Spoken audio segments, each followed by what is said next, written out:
ना अफवाहें, ना सनसनी, ना हवा हवाई बातें, सत्य और तथ्यों के साथ खबरों की तह तक।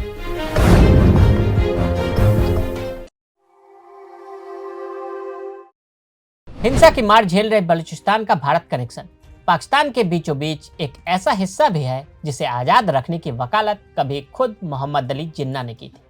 भारत पिछले 15,000 वर्षों से अस्तित्व में है। अफगानिस्तान, बलूचिस्तान, पाकिस्तान और हिंदुस्तान सभी भारत के हिस्से थे। अखंड भारत कहने का अर्थ यही है। 18 अगस्त 1919 को अफगानिस्तान को ब्रिटिश शासन से आज़ादी मिली। हालांकि इससे कहीं पहले अफगानिस्तान एक स्वतंत्र राष्ट्र बन चुका था।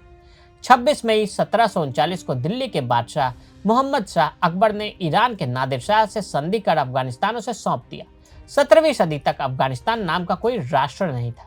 अफगानिस्तान नाम का विशेष प्रचलन अहमद शाह दुर्रानी के शासनकाल में ही हुआ, तभी यह एक स्वतंत्र राष्ट्र बना था। बलूच राष्ट्रवादी आंदोलन 1666 में स्थापित मीर अहमद के कलात की खानत को अपना आधार मानता है। मीर नसीर खान ने 1758 में अफगान की अधीनता कबूल करने के बाद कलात की सीमाएं पूरब में डेरा गाजी खान और पश्चिम में बंदर अब्बास तक फैल गई। ईरान के नादिर शाह की मदद से कलात के खानों ने ब्रूही आदिवासियों को एकत्रित किया और सत्ता पर काबिज हो गए। भारत ने विलय का प्रस्ताव ठुकरा दिया।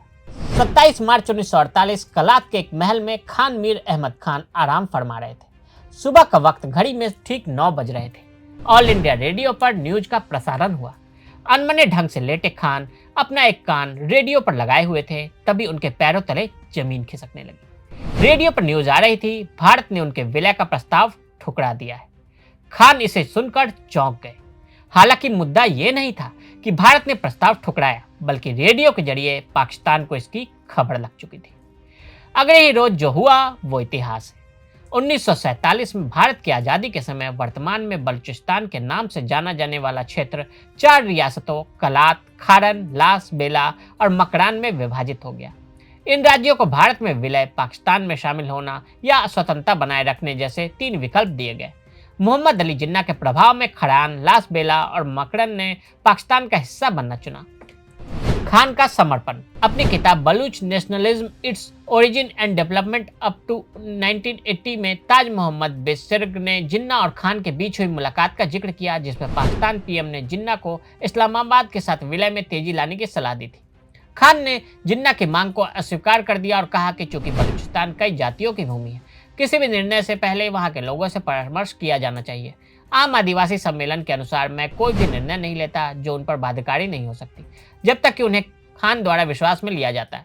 खलात के विलय पर जिन्ना के प्रस्ताव के बाद खलात के खान ने विधायिका की बैठक बुलाई, जिसमें संसद के दोनों सदनों ने न केवल विलय प्रस्ताव का सर्वसम्मति से विरोध किया, बल्कि यह भी तर्क दिया कि पहले के समझौते की भावना के खिलाफ है। दिसंबर 1947 में जनरल पुरवेस ने हथियारों की आपूर्ति के लिए राष्ट्रमंडल संबंध कार्यालय और लंदन में आपूर्ति मंत्रालय से संपर्क किया, लेकिन अंग्रेजों ने उनकी मांग को यह कहते हुए अस्वीकार कर दिया कि कलात को पाकिस्तान सरकार की मंजूरी के बिना कोई सैन्य सहायता नहीं मिलेगी।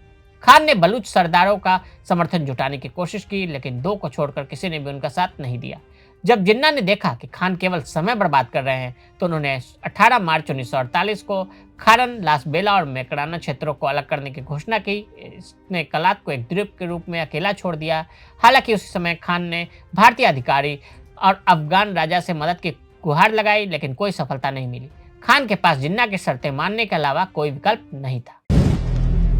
अगर आप भी लेना चाहते हैं देश दुनिया की तमाम जानकारी, तो आज ही सब्सक्राइब करें हमारे चैनल को।